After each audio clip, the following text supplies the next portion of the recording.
Good afternoon. Welcome back to In the Office with Scott and Wallace. We're here every Tuesday at 2 p.m. Of course, I'm Robert Scott. Clint Wallace. Matt McNamara. And today we wanted to, spend the segment or a few minutes echoing what a lot of people have been talking about on Facebook today, and that is that Tallahassee in Florida, and quite frankly the country, has lost a lion in the legal profession, and that is Sandy D'Alembert. And I think all of us, all three of us, have had some shared experiences with Sandy, got to know him over the years, whether it be having him as a professor in law school, or running into him with some cases and things he was championing along the way outside of law school. I know my wife Darby has done some things with him, and was in fact scheduled to work with him on a matter starting next week, which is really brings us into perspective. But for those who didn't know, and I'm sure they've read about it, and it's been in the newspaper, Professor D'Alembert, as I knew him, was not just a professor. He was in the legislature. He was the dean of law school at one time, president of Florida State. He just did a lot of different things, and was a champion for those who were oppressed, and champion for human rights. And he did it with a spirit and character that was really unmatched, and quite frankly, a lot different than what we see today. But with that, Clint, you want to talk a little bit about it? I first met him when I came to undergrad at FSU, and went to some of the ice cream socials that he made popular for throwing.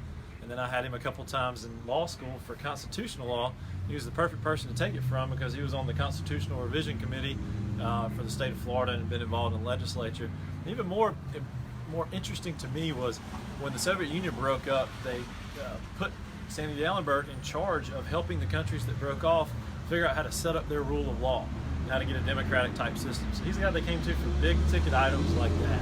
And so, that was academically, that's how I knew him. Then we got to be friends and work with him on some things. And that's right. Yeah, a remarkable man, and he made the bow tie a trademark. Yeah, he did. Matt, you have a shared experience or memory? Well, I was very fortunate to grow up. President D'Alembert is one of my dad's best friends. So I apologize, for everybody, including my dad, who's taken this very hard. So I had the privilege of spending tons of holidays with him. We went to dinner just a couple months ago, me and my dad and Marie Livingston. And amazing guy.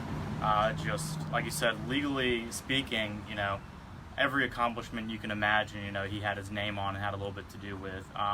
But I was also fortunate enough to get to know him growing up outside of all the legal and understanding everything that he did. And I'd go to baseball games with him when he didn't have anybody to go with him when I was in college. And he's one of those guys who takes you an hour to get to the seats because everybody wants to say hey to him because he knew everybody, and he takes that time. And he was really just an incredible guy, and I'm very fortunate that he got to spend so much time with me and my family. And I apologize for his passing to Patsy and the rest of the family, and wish him all the best.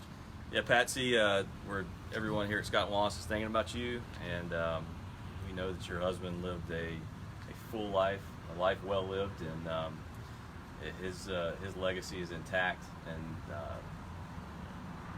we'll feel this loss for some time, but his legacy is there and always will be.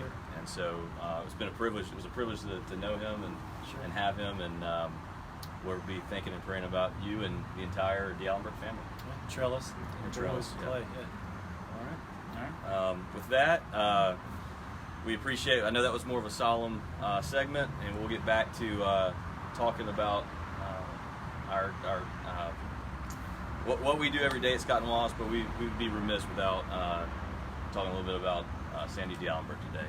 And so, hope everyone has a good rest of their Tuesday and a good week. And we'll be back next Tuesday. Sounds good. Go read about it. Go read about some of the things he's done if you have. Definitely.